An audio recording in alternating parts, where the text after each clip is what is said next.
time has come. The electronic world evolves. Humans and data become closer.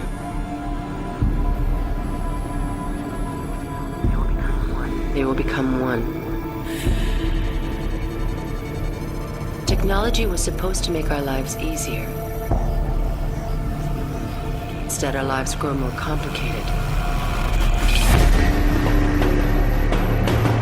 It was supposed to liberate us. Instead, it has enslaved us.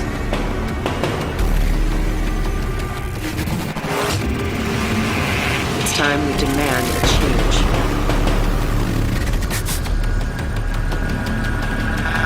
It's time for a revolution. It's not too late.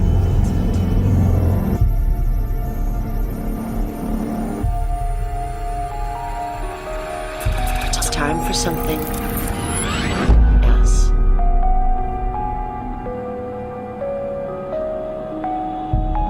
Join us.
Where are 1% of American adults?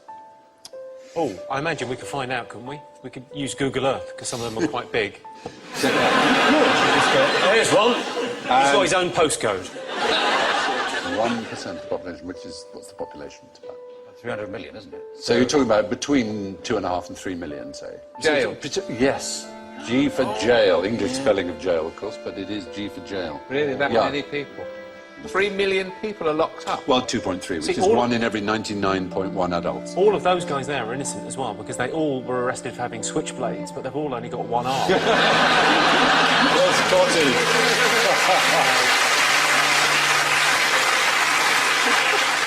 proportionally, Americans in prison more than twice as many as South Africans, more than 3 times as many as the Iranians, more than 6 times as many as the Chinese. No society in history has imprisoned more of its citizens than the United States of America. We do pretty well, though, don't we? We sort of top the European league. We're ahead of China, Turkey, and India. Yes. Yeah, with 148 prisoners per 100,000. It's the 3 strikes and they're out. That's been really the problem. bumped it up Yeah. recently. I mean, a legal system based on baseball just seems bizarre. What can we do? We don't seem to understand the law. It's all very complicated. What's simple? What do people like? Baseball. Right then.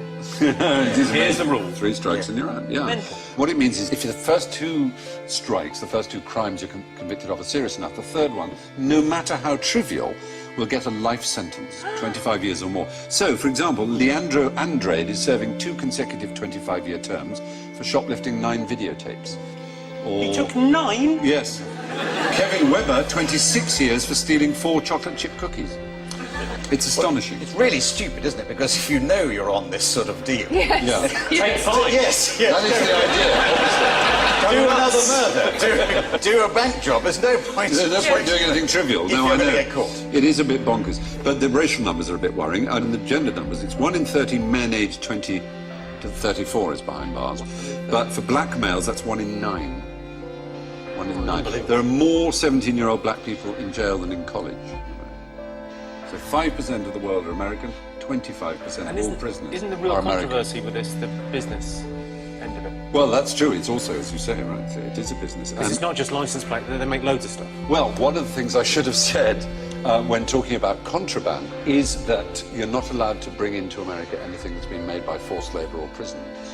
But in America, you could almost say, if you were so minded, that they've reinvented the slave trade. They produce, for example, 100% of all military helmets, ammunition belts, bulletproof vests, ID tags and other items uniform, 93% of domestically produced paints, 36% of home appliances, 21% of office furniture, which allows the United States to compete with factories in Mexico because, of course, obviously the workers can't refuse to work for 25 cents an I hour. very much like to say something hilarious, but something must be done. It is. Yes. It feels a bit more question timey this evening. Come on. It is a bit amazing, isn't it? Yeah. It's extraordinary. Yeah. It's slavery by the back door. Exactly, isn't it? Plenty for you to work. You get solitary confinement if you refuse to work. Yeah, more than 1 in 100 American adults are in jail.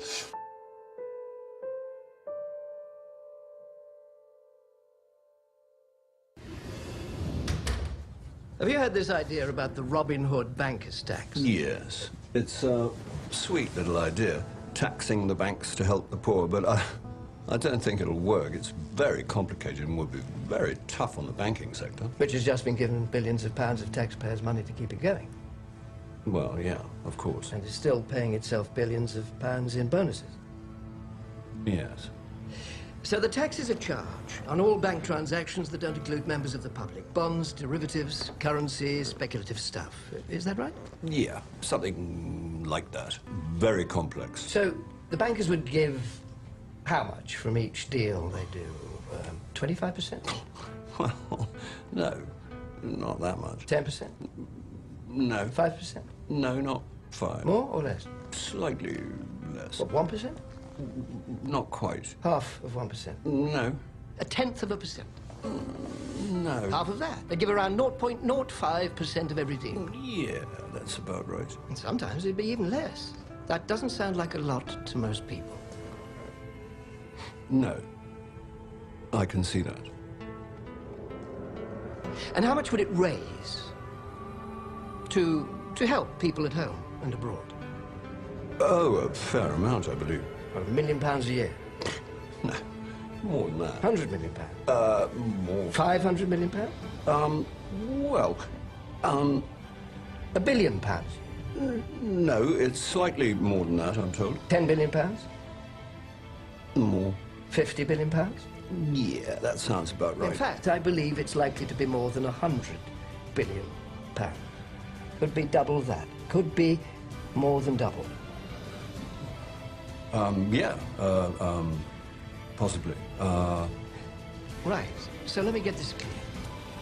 A tiny tax on the banks could raise billions of pounds every year to help save lives in the poorest countries, fund crucial action against climate change around the world, and help avoid cuts to crucial public services in this country.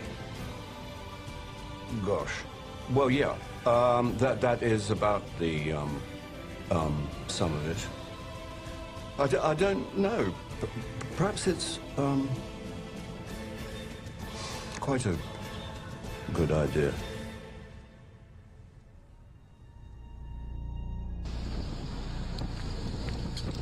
Okay, this is a moment in history. We are here with Géant Capilano and from the Squamish Nation in Red Jacket, and we're placing what's called a permanent eviction notice to the courthouse.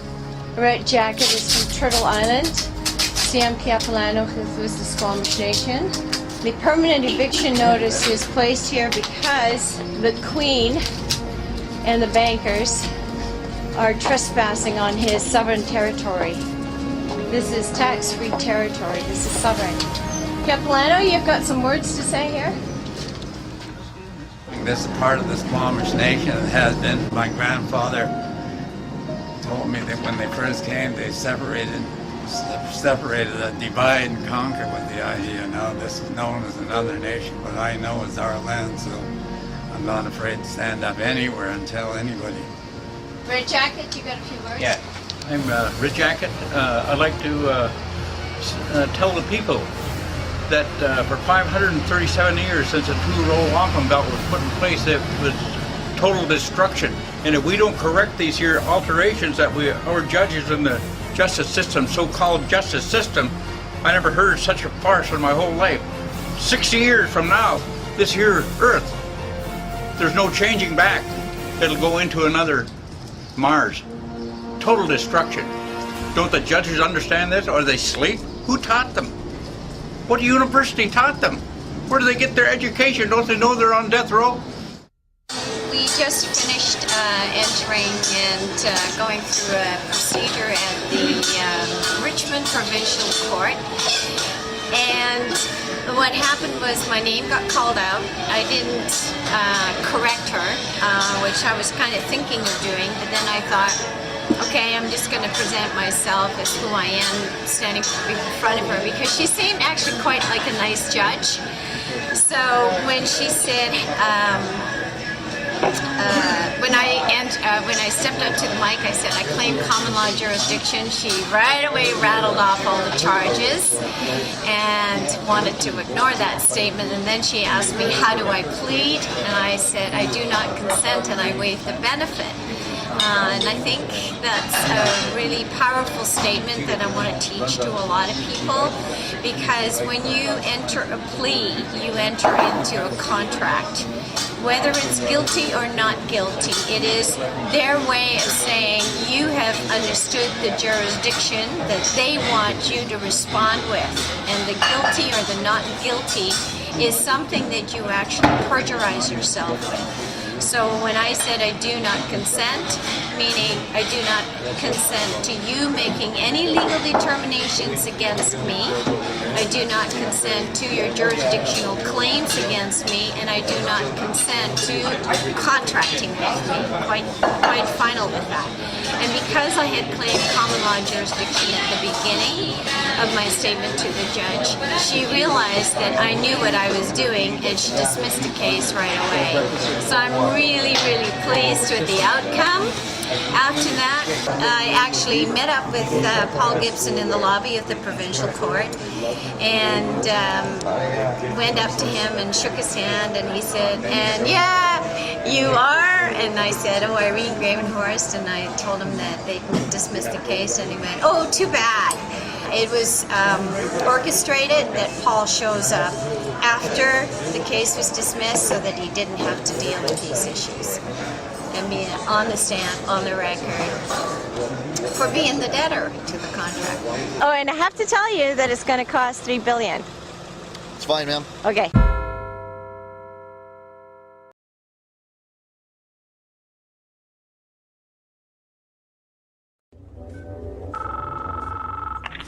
I know you're out there. I can feel you now. I know that you're afraid. You're afraid of us. You're afraid of change. I don't know the future. I didn't come here to tell you how this is going to end. I came here to tell you how it's going to begin. I'm going to hang up this phone, and then I'm going to show these people what you don't want them to see. I'm going to show them a world without you. A world without rules and controls, without borders or boundaries. A world where anything is possible. Where we go from there is a choice I leave to you.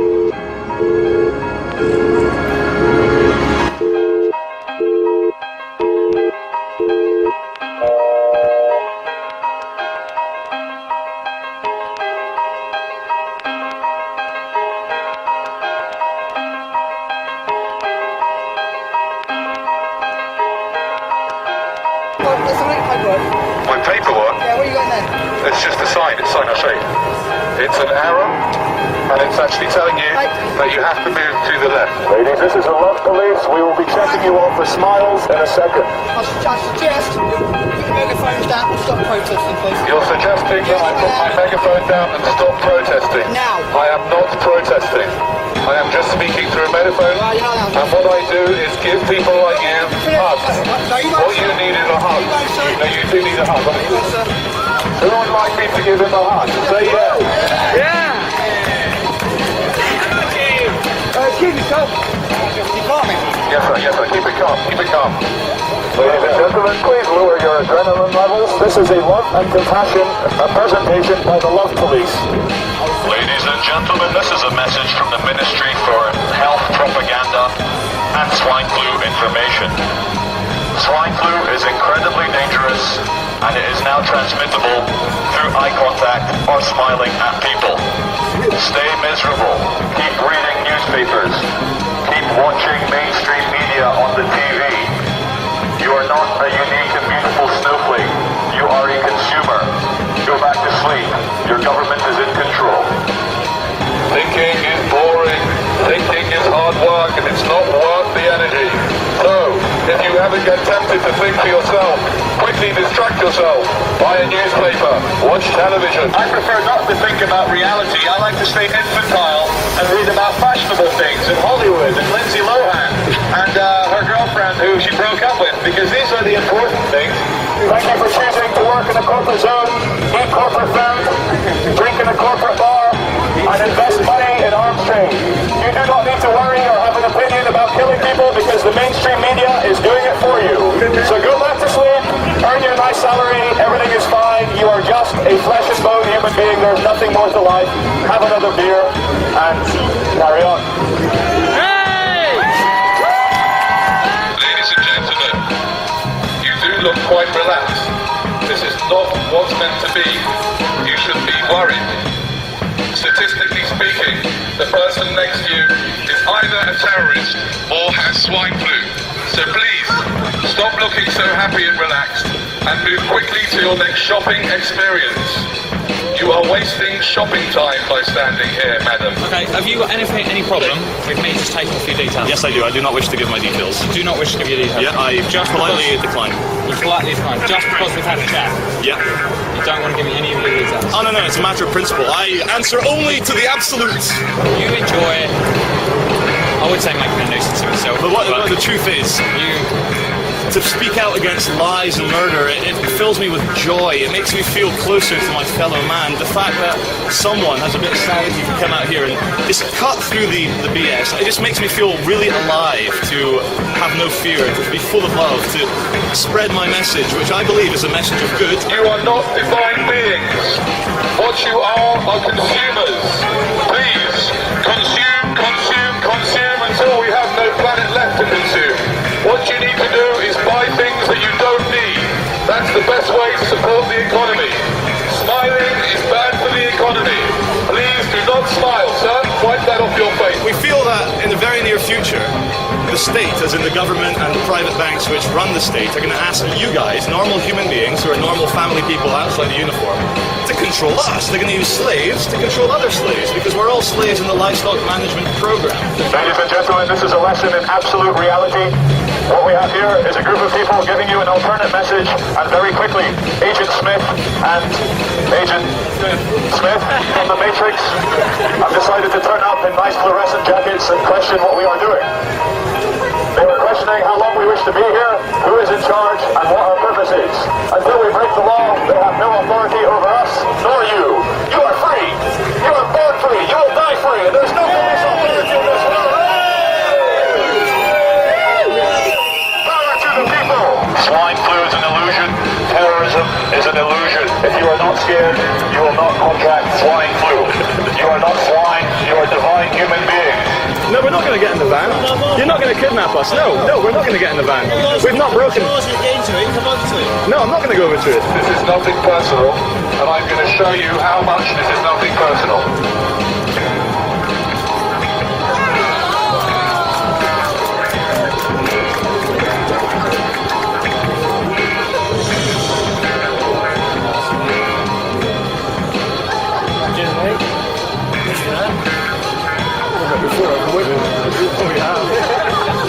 Ladies and gentlemen, the true thing is, I know we're creating a scene, but creating a scene is not illegal.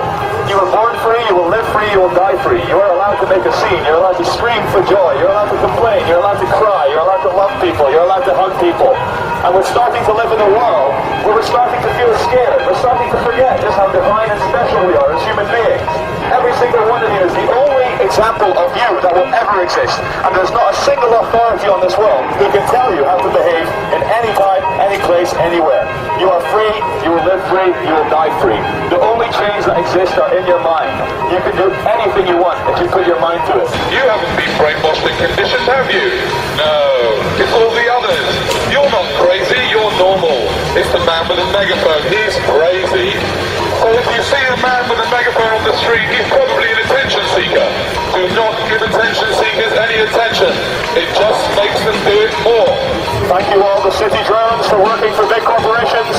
Very soon we'll bring about the corporate dream where every single person dresses the same, looks the same, feels the same, thinks the same, earns the same money. We too can sit at a desk for 10 hours a day giving our minds over to a machine.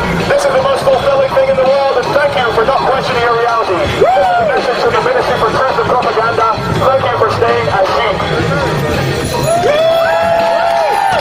We are here to brighten up the day of the police and the security department, because quite honestly, looking out for terrorists must get a bit tedious. Have you ever had to taser anyone yet?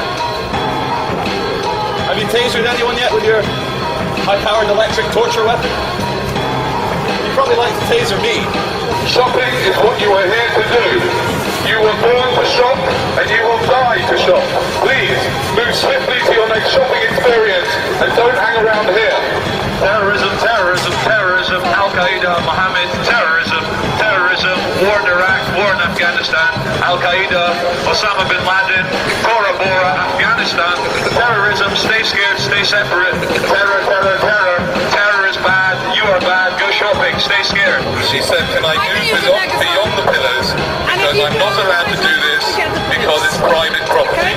So anyway, ladies and gentlemen, if you think I should be allowed to continue up here with the megaphone, say yeah! Yeah! I think you've been outnumbered, madam. But let's wait till the police come along and have some fun. Hey, it's from yesterday! How you doing? Ladies and gentlemen, if you haven't noticed, 3 actors have arrived in costume. They are acting policemen. Okay, I just saw you go down the bottom of the steps. Yeah. Thank you!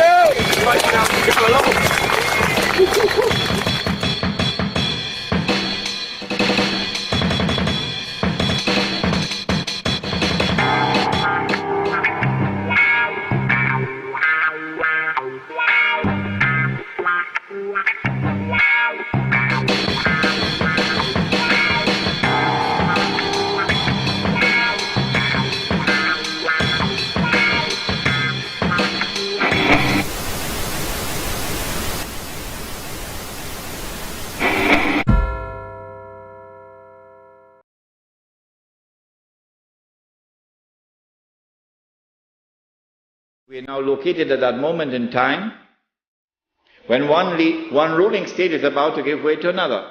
That the state of Israel is about to replace the United States as the ruling state in the world. When Israel takes over from the United States with that big war which is about to take place, and the American economy collapses and the US dollar collapses and all the paper money in the world collapses, and this is going to be my lecture next Wednesday, inshallah, on Islam and the international monetary system, please come to it. Then we see that transfer of power. Israel takes control of the oil, for example, of the Middle East. When Israel becomes the ruling state in the world, then the Jews will say, the golden age has come again. The prophecy is being fulfilled. But they're being deceived in the grandest and most magnificent deception mankind has ever witnessed. No, this is not the golden age. You have been deceived by Al-Masihud Dajjal.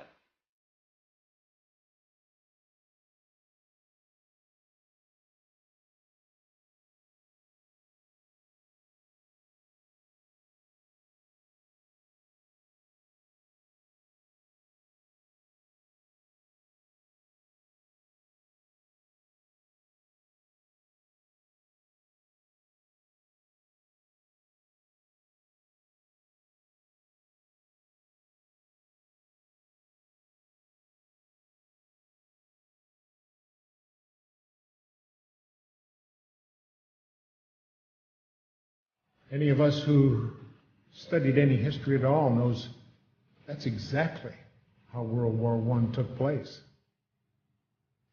Then World War II was fomented between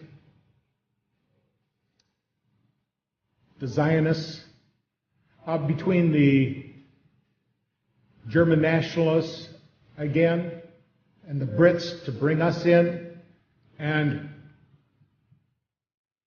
in World War II, Israel was to be born. And the Zionists were given power. So since the first two wars came off just exactly as that letter said, and that letter used to hang right in the British Museum Library until 1977 when Baron Rothschild became a director. And as soon as he was on the board of directors, that letter disappeared from the library. Immediately.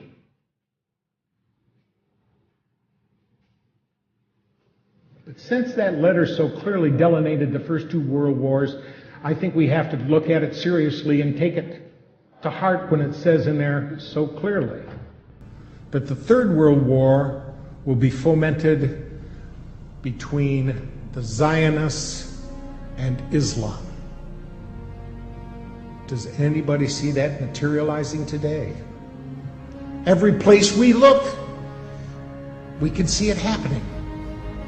And we can see that the power they have here in this country to run things and to pull the nastiest little scams, and America believes it. Because they don't realize who it is that owns the newspapers. They don't realize who it is that owns the television. And sometimes they don't care. As long as there's going to be football on the Monday night and I got beer at hand, that's all that counts. So there. We have figured it out. Go back to bed, America. Your government has figured out how it all transpired. Go back to bed, America. Your government is in control again.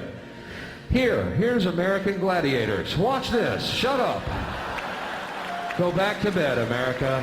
Here is American gladiators. Here is 56 channels of it. Watch these pituitary retards bang their fucking skulls together and congratulate you on living in the land of freedom. Here you go, America. You are free to do as we tell you. You are free to do as we tell you. Okay, we say we've got freedom of press in this country, and some folks have said that you've got freedom of press as long as you own it. Well, who owns the media? And when I say that, I mean it not literally, but as far as who controls the information that goes out in the media. An example, NBC is owned by General Electric, and General Electric is one of the top 10, if not top 5 defense contractors. Is NBC going to expose a news story that might in some way impede a contract negotiation, which can mean a lot of money for General Electric? I don't think so. So the point here is that we have elected officials, both Republicans and Demopublicans, that cater to who? Certainly not the common people. We don't have the huge amounts of money to contribute to their election campaigns. The people that contribute the most amount of money are the corporations. And so that representative or senator is going to do what is going to be in the best interest of those corporations. So if the corporations are controlling and influencing our elected officials, we must also take a look at the mainstream media. Who pays the bulk of the advertising dollars that keep the mainstream network news going? Is the major corporations. So what we have now is we have corporate control of elected officials, corporate control of the media, and this is why some people are now calling it the corporate Borg, because they have assimilated several different areas of our entire society. The corporations control agriculture, technology, manufacturing, industry, education, communication. They control our elected officials. This is not a government of, by, and for the people. It is a government of, by, and for the corporation. And by definition, when business controls government, that is inescapably fascism. And then if the global currency crisis unfolds, then inevitably you get, I guess, an alignment under a global world government, a new global currency, and a new world order. So we may be moving towards that. It's impossible to predict the time when confidence will be lost, but it can come quickly. Resorting to buying other paper currencies will not be of much help. When the dollar crashes, most likely the purchasing power of all currencies, since all currencies hold dollars as a reserve, will go down as well. This means that dollars and other currencies will go into buying consumer items, precious metals, and other physical properties. Consumer prices will soar as well as interest rates. The central bank will lose control, and the more they inflate, the worse the confidence becomes. The interest rates will respond to these efforts by rising sharply.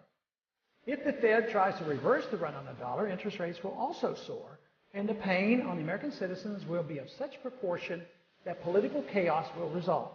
Either scenario leads to political and social chaos, the third event, and the most dangerous. With no ability of the federal government to fund its commitments, international or domestic, major changes will occur in our system. The social unrest will elicit cries for government to exert unusual force to head off a complete breakdown of law and order. The ultimate trap will be set for a system of government claiming to protect a free society. If more power and police authority are not given to the federal government, it will be argued that only anarchy will result. If more government policing power is given, it will mean a lethal threat to civil liberties. Already, we have permitted the notion that a single person, the Attorney General or the President, can decide who is an enemy combatant, thus denying that individual the right of habeas corpus, permitting indefinite detentions without charges made. This attitude towards civil liberties has changed significantly since the fear built around 9/11. Yes, I know, declaring one an enemy combatant is reserved only for the radical Muslims engaged in terrorism against the United States. To be reassured by this reasoning is quite dangerous and naive. Logic should not lead us to equate suspects with terrorists and include American citizens, and yet this has already been set by precedent. Under difficult circumstances, our political leaders will not be hesitant to use these powers to maintain order. Tragically, the people may even demand it. We are rapidly moving toward a dangerous time in our history. Society as we know it is vulnerable to political and social unrest. This impending crisis comes as a consequence of our flawed foreign and domestic economic policies, a silly notion about money, ignorance about central banking, and ignoring the onerous power and mischief of out-of-control intelligence agencies. Our unsustainable welfare state and a willingness to sacrifice privacy and civil liberties in an attempt to achieve safety and security from an inept government. Dangerous times indeed. What can be done about it? Must we wait for the inevitable and expect to restore our liberties in a street fight against the overwhelming power of the state? Not a good option. The only way that we can prevent blood from running in the streets is to offer a better idea of the proper role of government in a society that desires first and foremost liberty.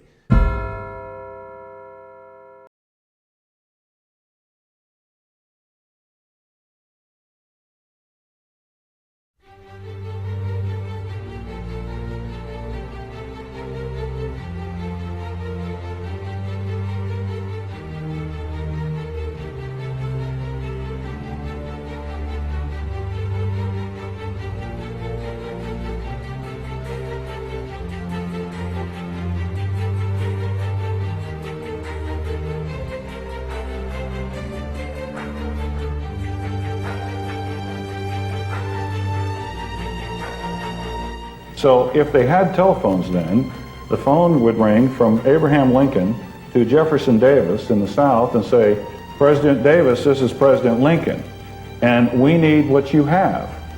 And President Davis says, ain't our problem, it's your problem. Well, it's your problem now because we're going to come and get you. And we're going to take everything you have, and we're going to call it the Civil War and say it's over slavery. Well, it's a well-known fact the governor of Maine had 65 slaves. So it wasn't over slavery. It wasn't slavery. I mean, that's a nice history thing, but that's just another rewrite of history. But it was a commerce issue. It was commerce. It's always about money. In that context, Lincoln then suspended the Constitution of the United States in 1861, and the Civil War was declared. Now, with that suspension comes in what we now know as executive orders. If you trace back executive orders, the first one was written in 1861. The only way they can write an executive order then and now is if the Constitution of the United States is suspended.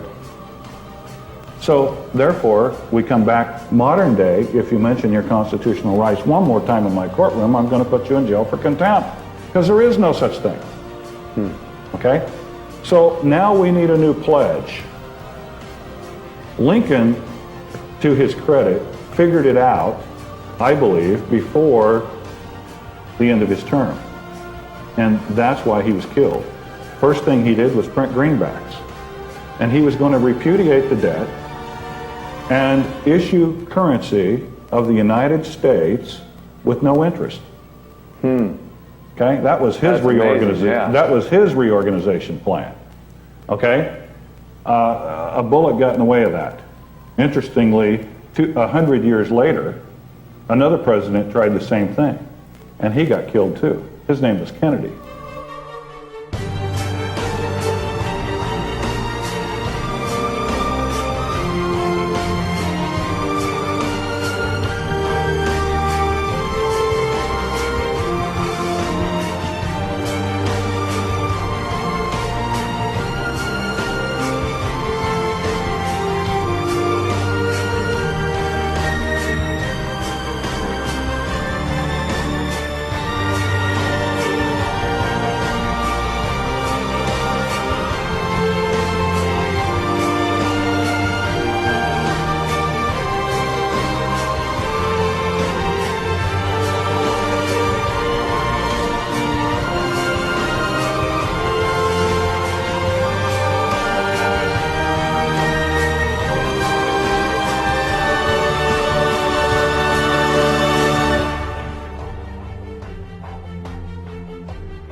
That's how all that ties together. Kennedy printed U.S. notes, and he was going to issue those. Lyndon Johnson's first executive order was to rescind that order that Kennedy had written to issue U.S. notes. Now, if you go then to 1860 and 61, we got to make a new pledge. We pledge all the assets of the South. And in that comes the ratification of the 14th Amendment. In 1871, there's a government called, a corporation called the Government of the District of Columbia, February 19th, 1871. In 1878, the name of that corporation is changed to the United States.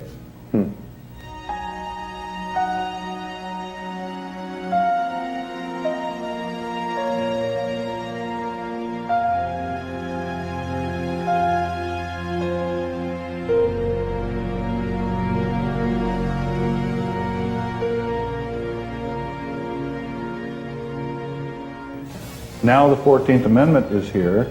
The government of the United States, a corporation is in place, and all the districts. You all live in the District of Washington, Western Division. Did you know that? Yeah, it's amazing. I did know that, but that kind of terminology is totally foreign to us. Yes, yes. We don't think anything of it, but you have to look at Washington, District of Columbia. Okay? What is Columbia? What is that? Anyway, to get back to our bankruptcy story. Yeah, that is a good question. What is that? They pledge all the assets of the South. All the gold, all the agriculture, everything. The South was paid for. They had everything. The North was bankrupt because that was where all the industry was. There was nobody, it was cold, there's no money, the bankers are squeezing them. So you go into bankruptcy again, you pledge all the assets of the South, and now you jump forward to September 17th, 1929. 45 days before October 29th, 1929. When everybody knows what happens then, the stock market crashes. Roosevelt gets elected in 1932, and the first thing he does for the first approximately 100 days is rewrite everything in this country. He stacks the Supreme Court to back every decision he makes as constitutional, but there's a problem. There's got to be another pledge made because we're still in reorganization. Now, if they've pledged the South, and in 1929 they recaptured all the land because all the farmers went bankrupt, and the banks held all the paper, what is there left to pledge?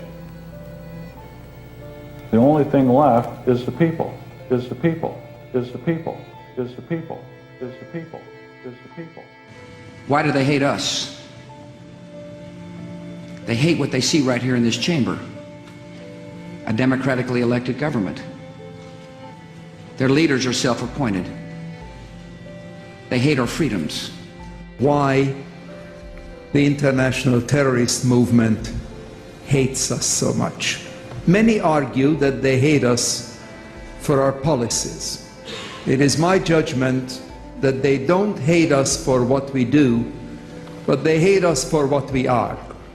We are open, tolerant, accepting of others, and this is diametrically opposed to what the fanatic terrorists believe in. They reject our respect for life, for individual rights. They reject our conception of personal choice in the way we dress and the way we educate our children, in our choice of music and art, choices I should say.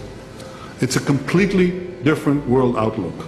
And therefore you're absolutely right when they say that they hate the West, not for what it does, but for what it is. It is.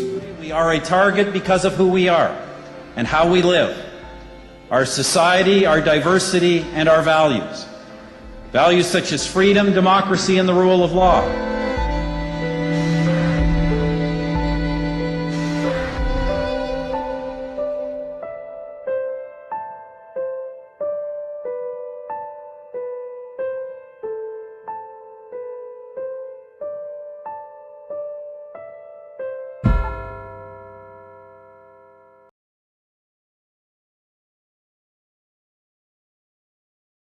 The thinkers, the artists, the scientists, the inventors stood alone against the men of their time. Every new thought was opposed, every new invention was denounced. But the men of unborrowed vision went ahead. They fought, they suffered, and they paid, but they won. No creator was prompted by a desire to please his brothers. His brothers hated the gift he offered. His truth was his only motive. His work was his only goal. The creation which gave form to his truth. He held his truth above all things and against all men. He went ahead, whether others agreed with him or not, with his integrity as his only banner. When Allah spoke of riba in the Quran, He was speaking about lending money on interest. And we have explained why He has prohibited it. If you allow money to be lent on interest, then the rich will remain permanently rich and keep on growing richer. And the poor will be imprisoned in permanent poverty and grow constantly poorer. And if the one who wants to rule the world can get the rich on his side, then he will use the rich to control the poor, to control the world.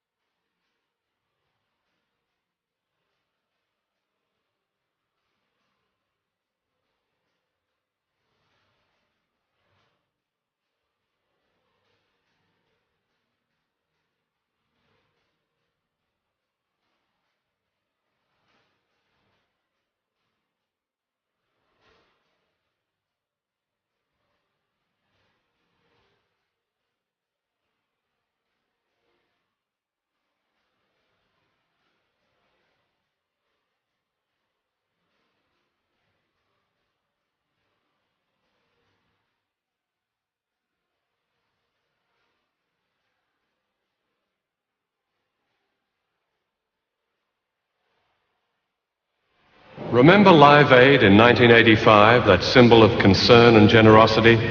Did you know that during that year, the hungriest countries in Africa gave twice as much money to us in the developed world as we gave to them? There was another famine last year. Perhaps you were one of those who took part in Red Nose Day. Did you know that before that day was over, the equivalent of all the money that Comic Relief had raised in Britain, about £12 million, had come back to the rich countries? For every day this amount is given by the poorest to the rich has interest payments on loans that most of them never asked for or knew existed. In other words, contrary to a myth long popular in the West, it's been the poor of the world who've financed the rich, not the other way round. Congress tells the Treasury Department the Fed will loan us $1 billion, print $1 billion in U.S. Treasury bonds. So for $1,000, they print $1 billion of bills, of bonds. Those bonds are given to the Federal Reserve, $1 billion. Now the Federal Reserve in bonds plus interest. The Federal Reserve then gives the bonds to the government to pay its bills. But watch me, because you're not thinking. The government needed $1 billion. They borrowed $1 billion. But the Federal Reserve said, we'll loan you the $1 billion plus interest. But it only prints the $1 billion.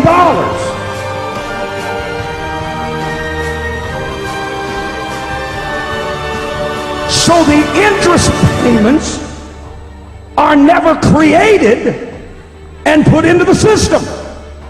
So how is the government ever going to pay them back?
You don't think that it's what the national debt is the national debt measures the wealth. The national debt, don't we have to? The wealthier we are.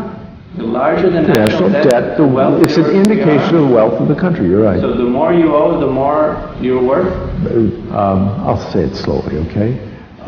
That here. Can you explain to the viewers and look, Jan, come on, get real. Jan, get real. I can't explain. If you shut up, Jan, I think this interview's come to an end. Someday, when you shut up and you want to talk about something, let's talk about this. Thank you. No, we're done. Get out of here. Let's just change the subject. We gotta talk about something else. Listen, you get the fuck out of here. I'll throw you out the window. Out.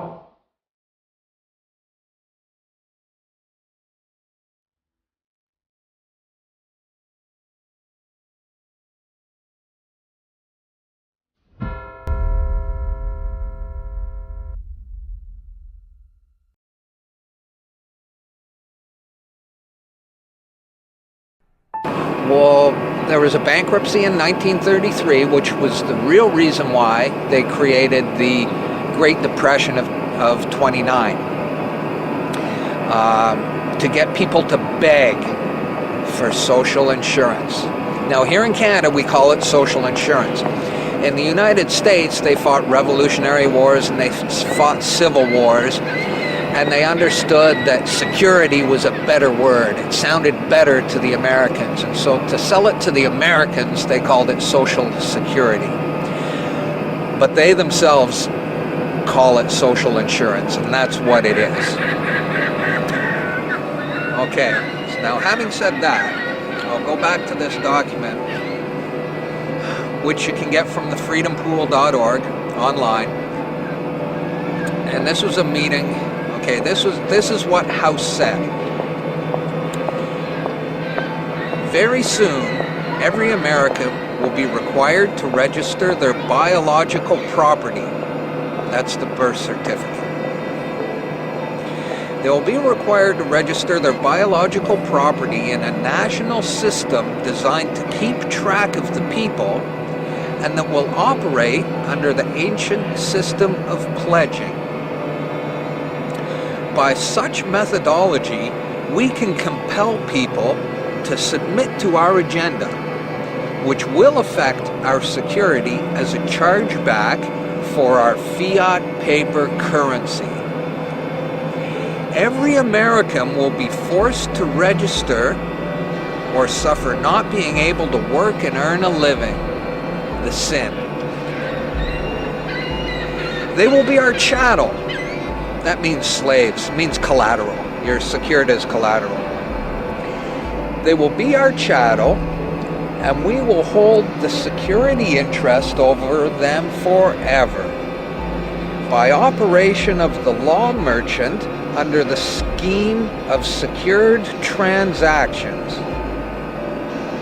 Americans, by unknowingly or unwittingly delivering the bills of lading to us, will be rendered bankrupt and insolvent, forever to remain economic slaves through taxation, secured by their pledges, the birth certificate. They will be stripped of their rights and given a commercial value designed to make us profit, and they will be none the wiser. For not one man in a million could ever figure out our plans. And if by accident one or two would figure it out, we have in our arsenal plausible deniability. After all, this is the only logical way to fund government, by floating liens and debt to the registrants in the form of benefits and privileges.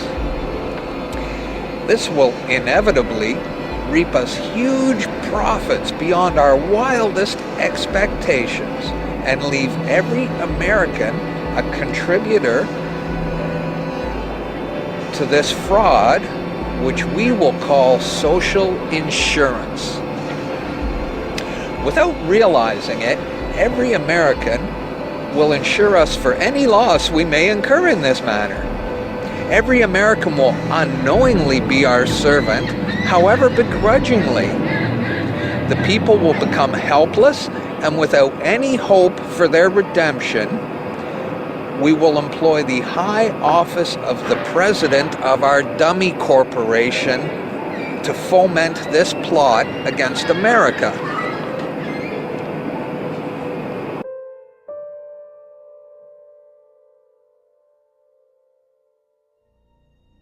This is a certified true copy of my live statement of birth. You can get this by applying for it at the Registrar General. They'll give it to you. And it's very interesting because this is where it all began. This is the foundation document. All identification is generated from this document. And so if the foundation document is no good, anything that's made from it is no good. That means driver's licenses, health cards, everything. Now what they did here, this is exactly what he meant when he said, "Soon, every American will be required to register their biological property."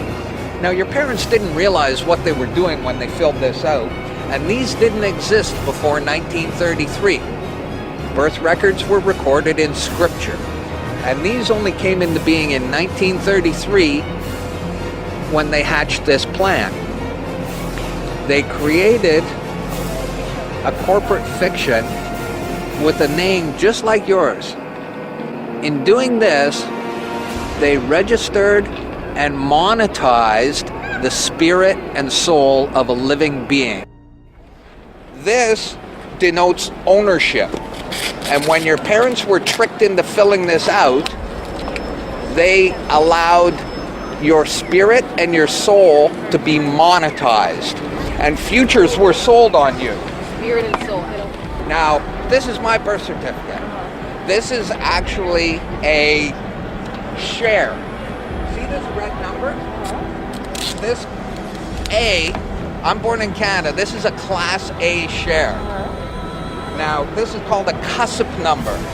And all securities require a CUSP number. And that's what this is. And you are held as collateral to secure the debt, which our government owes to international bankers.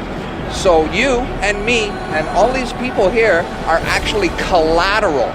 And we don't even own our lives. We are chattel. And we believe we're free. I made an application to the Registrar General, and I got my original social insurance application. Now, before they sent it to me, they put a little piece of paper over this before they photocopied it, because my friend has his, and they didn't block this out, and when you hold it up, you see Bank of Canada. It is said that the best slaves are the ones who don't know that they're enslaved, and we all have invisible chains on us, and we don't know it. What truth? That you are a slave, Neil. Like everyone else, you were born into bondage, born into a prison that you cannot smell or taste or touch. A prison for your mind. We're talking about big bucks. We're not talking about hundreds of millions or even hundreds of billions now. We're talking about trillions of dollars. The obligation is immeasurable. Nobody can measure it. This door's wide open now. It's gonna happen, whether you like it or not. Do you notice that they have the same amount of ink on them? Do you notice that they're made out of the same virtually worthless stuff? It's paper. Did you get it? It's paper. When we create money, we have created an instrument of value that has no value of its own. And it's just as expensive or inexpensive to print the 20 as it is to print the 1. In January of 1913, in December of 1913, he signed the Federal Reserve Act, bringing the Federal Reserve System into place in America, and did what Thomas Jefferson said must never happen. He took the control of the money away from the people by taking it away from the Congress and gave it to a group of private individuals who have to pay taxes on the money they loan the government.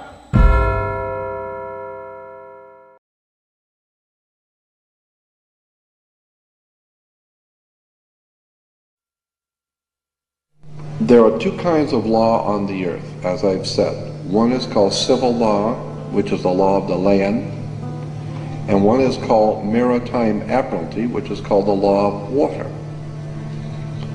The maritime admiralty is banking law, and the law on the maritime admiralty says that you, because you came out of your mother's water, are a maritime admiralty product. This is why the ship is sitting in its berth and it's tied to the dock, and the captain has to give a certificate of manifest to the port authorities, because money is changing hands. This is why when you were born, you have to have a birth certificate. You are a maritime admiralty product, and therefore your birth certificate is signed by your mother. And where your mother signed on the birth certificate, get it, you will see It does not say parent or mother, it says informant. Your mother was informing the bank that she has just produced another product to be bought and sold. England, the British Crown, through international banking, owns your physical body, and that's the law. And if you could get your original birth certificate back, you would find that on the back of the birth certificate are all the banks around the world. All over the world, banks have used your birth certificate because you are a stock in a maritime admiralty banking scheme where you make money for banks. Consequently, the corporation and government and people who want to control you, they create a second you, and that second you that they control, that they created, is all capital letters. Check it out. Anytime you get a bill, get a lawsuit, you get a fine, a ticket, somebody sends you a bill from the Department of Water and Power, check it out on your driver's license, on your Social Security card, on your insurance card, anything, period, anything having to do with business, your name will always be in all capital letters, because only all capital letters can be dealt with by banks and government. Anytime you have a name upper or lowercase, that applies to you. I've got no control over you. You sign a contract in which your name is in all capital letters, now I can take it to court.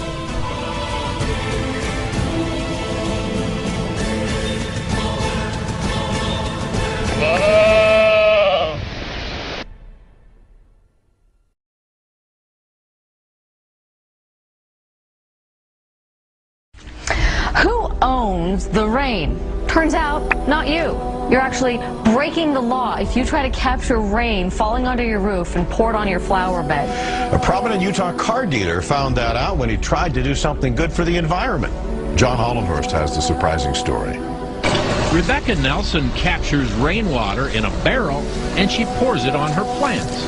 We can fill up a barrel in one rainstorm, so it seems a waste to let it just fall into the gravel. Car dealer Mark Miller wanted to do pretty much the same thing on a bigger scale. He collects rainwater on the roof of his new building, stores it in a cistern, and hopes to clean cars with it in a new water-efficient car wash. But without a valid water right, state officials say he can't legally divert rainwater. I was surprised. We thought it was our water. We all know that there's some crazy stuff happening out there, eh? I mean, we've got government agents coming up to us, telling us that we're all equal. They make demands upon us that we know we could never make upon them. Where's the equality? On the screen, there's a little baby. That's Elizabeth Annie Lane. She's a little baby, came into my life about 4.5 years ago. 2 days after the birth of Elizabeth, ministry workers came in, removed her. No investigation, no assessment. Claimed she only had one caregiver. We said, you're wrong. We're a family. We're going to meet you in court. They told us if we tried doing that, they'd see to it. She spent the first 5 years of her life going from foster home to foster home to foster home. Shut me up in court, cost me my baby. Folks, anyone who knows me, shutting me up even for a moment is a bit of a trick. They cost me my baby. I sat down with their Act, Black's Law Dictionary on one side, Bouvier's on the other, I had an Old English dictionary. I looked up every single word in there. It took me 3 days and I finally saw it. Have you ever seen these laser pictures? You see nothing until you focus past it, and then a 3D picture pops into your head. Have you seen those? This is exactly what I saw when I did my statute deconstruction. I looked through and I suddenly saw what they were doing. This is their little trick. You are not obliged to register your children. If you do, it is at that point that you're creating a legal entity or a person. You are associating this person with your offspring.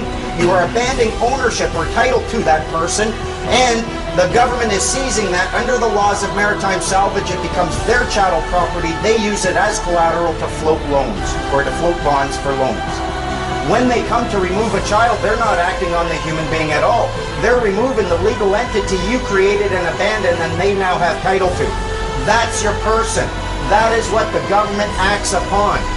A human being and a person are not the same thing. We've been led to believe that they are, but they're not. In Black's Law Dictionary, you'll find a definition of a person, and it says, A human being is not a person because he is a human being, but because rights and duties have been ascribed to him.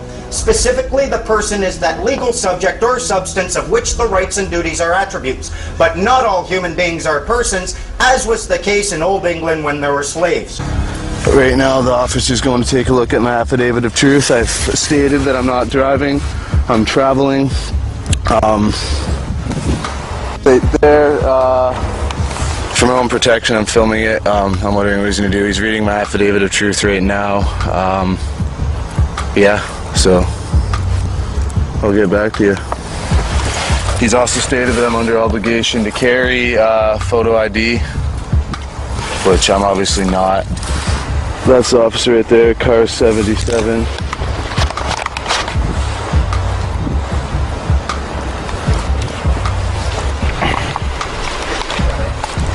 So hopefully, yeah.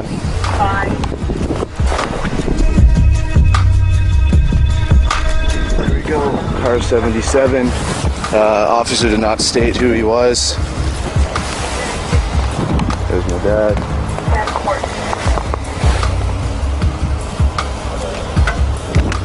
Can you hold that? I don't have gloves. Here, you want them? Mine? Yeah.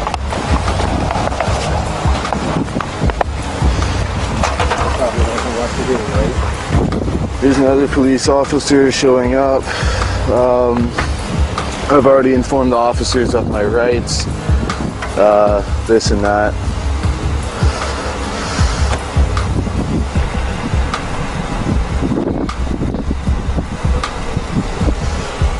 Cold. Officer, I just want to let you know I'm activating my fee schedule. It's the middle of winter. I am cold right now, and you're harassing me right now. So my fee schedule will be activated in 3 minutes. I suggest you contact a superior officer. Read that affidavit of truth. We're reading that right now, sir. We're trying to get... I know, I'm just freezing cold. Okay. I'm freezing cold, so... Okay.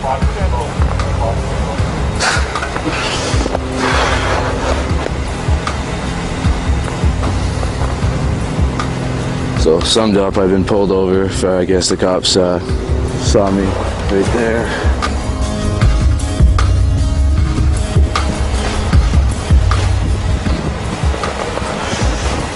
I'm cold.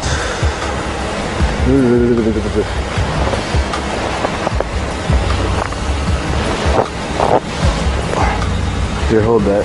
And I'm not trying to be a dick, I'm trying to inform you. You're giving us a lot of stuff to review.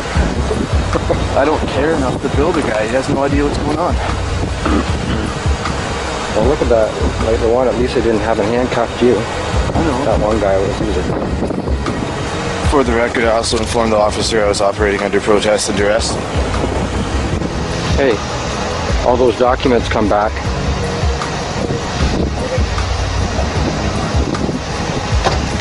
Hey, perfect. Here you go, Joshua. So, you don't have a driver's license, correct? No. And no insurance, correct? Do you have insurance? No. I'm working on that right now, doing it through, it's not a registered motor vehicle, right? So it's not under you guys' jurisdiction. I'm not trying to cause trouble with nothing, but I am getting insurance on it, but it's through my society that I'm part of. Okay, perfect. So I don't, obviously, like, I only use it to travel around and get my girlfriend home from work and stuff like that. Okay. So. Well, once you go on to the highway, you need to have insurance. So take care of all the proper avenues that you need to take. And if I make a determination that charges are applicable.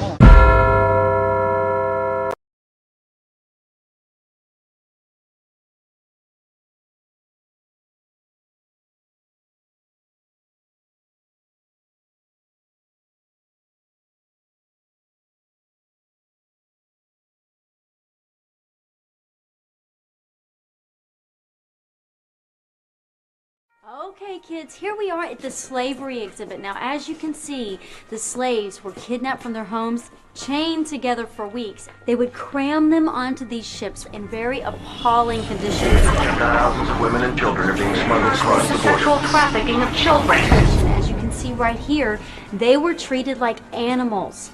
They worked all day long for no pay. In sweatshops raided by police, children forced into slave labor. Some of the slave masters were very cruel. They whipped them and they beat them, as you can see in some of these pictures. Torture and assault can be brutal, even fatal. So, before moving on, are there any questions? Does this still happen today?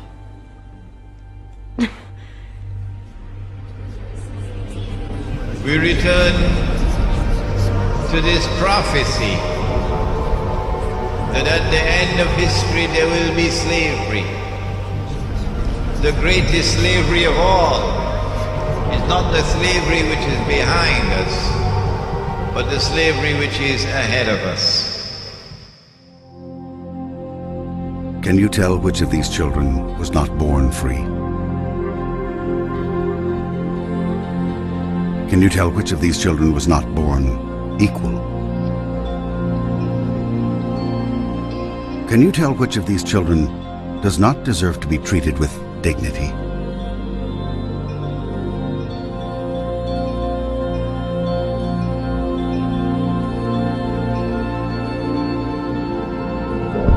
We can't either.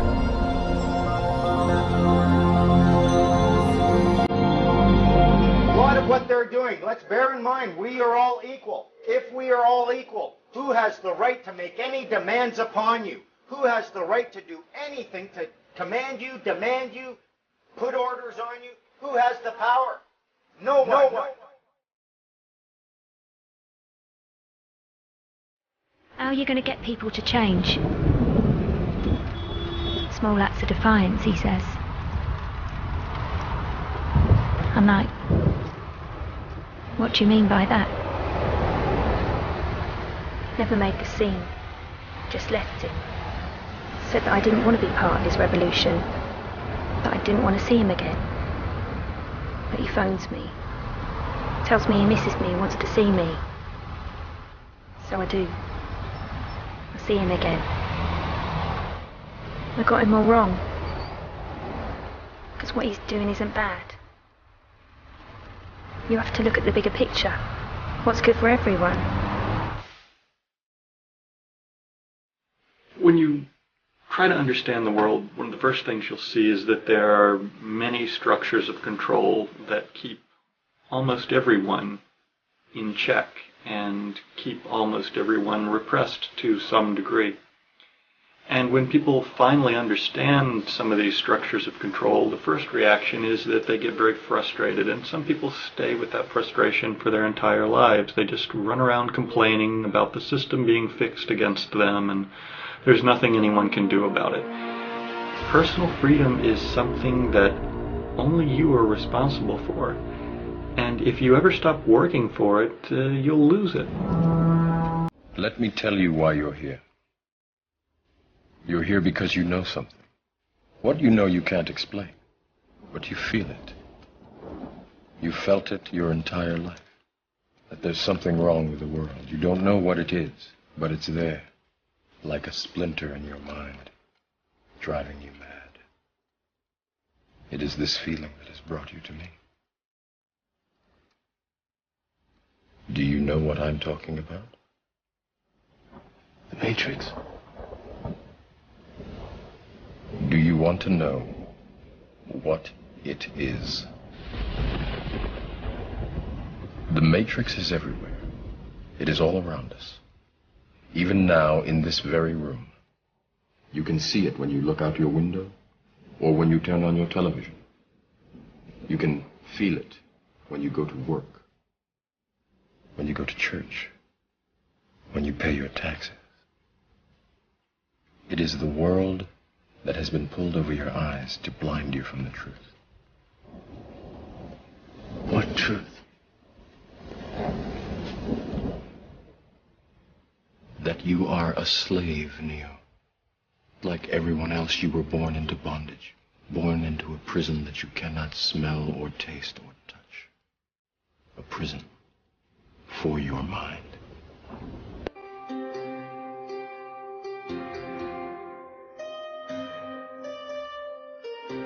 A common misconception among people is that any rule or regulation that governs them falls under one category, law. But there are many other forms of law that people abide by without realizing that they simply do not apply to them. Another misconception is that a nation's constitution gives us our rights. A constitution does nothing more than list the rights that we already have. We are born with inalienable rights, endowed to us by our Creator. They are not given to us, and they cannot be given away. The most a person can do with a right is choose whether to exercise it or not. Maritime admiralty law is what's known as the law of the water. It is superseded by civil law and only applies to those who willingly contract themselves into it. The definition of admiralty law is a body of private international law governing the relationships between private entities which operate vessels on the oceans. Let's look at how and why a form of law that is fashioned to govern corporations, businesses, and vessels has imposed its rule over natural human beings. This is all done through a form of word magic. A simple perversion of language has made it possible to convince people around the world that these alternative laws apply to them. One of the predominant beliefs in modern culture is that licenses, permits, registrations, and other forms of documentation are required to operate motor vehicles, use public roads, build structures and establishments, engage in free enterprise, and much more. Sadly, these beliefs are based on little to no investigation whatsoever, and are false. This belief structure is perpetuated by maritime admiralty law. This form of law was originally created to govern ships docking in foreign nations for the import or export of products and resources. It deals with banking and merchant affairs, not civil affairs. When a product is taken off of a ship and brought into a foreign land, that nation takes custody of the resource and accounts for it with a certificate.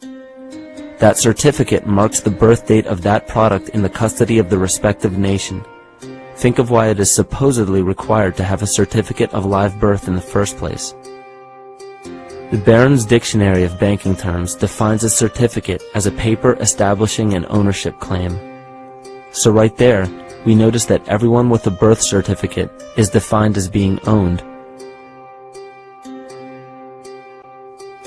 People are used as collateral with other nations because the U.S. is bankrupt.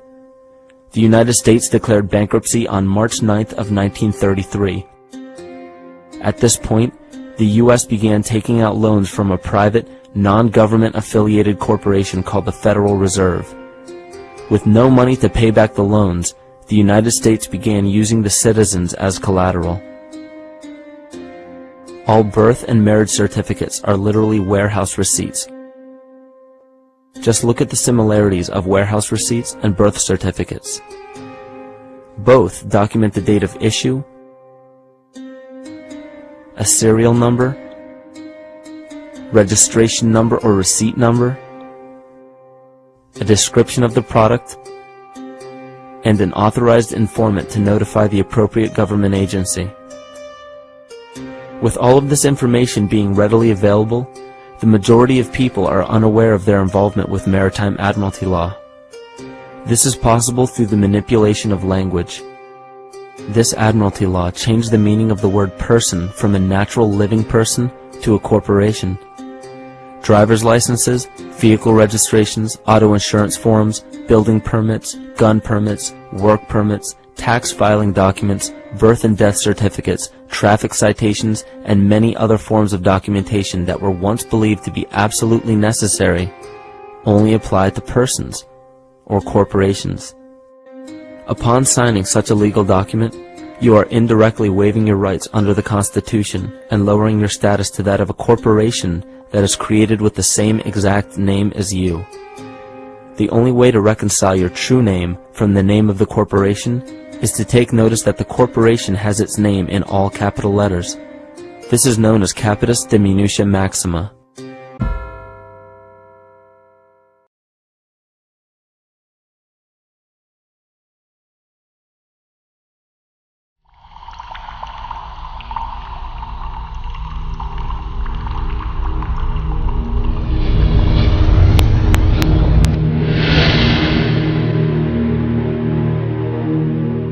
Memories. Memories blur into dreams. Light bleeds into truth. Everything unforgiven.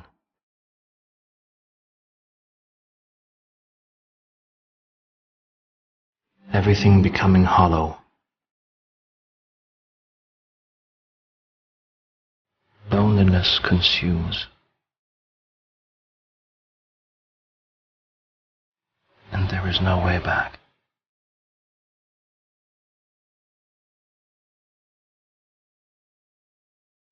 The places you played,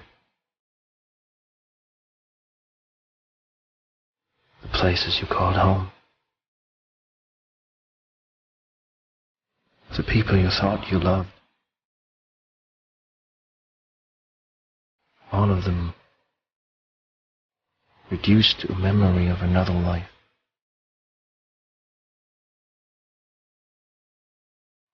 A life you never lived.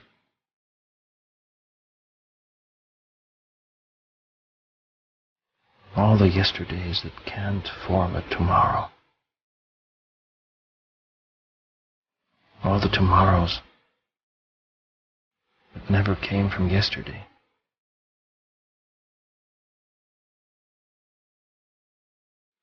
A new beginning.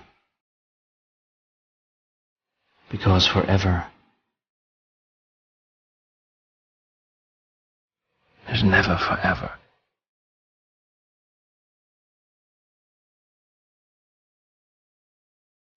As a shepherd, you must walk with your sheep a lot because they'll follow you and they begin to trust you.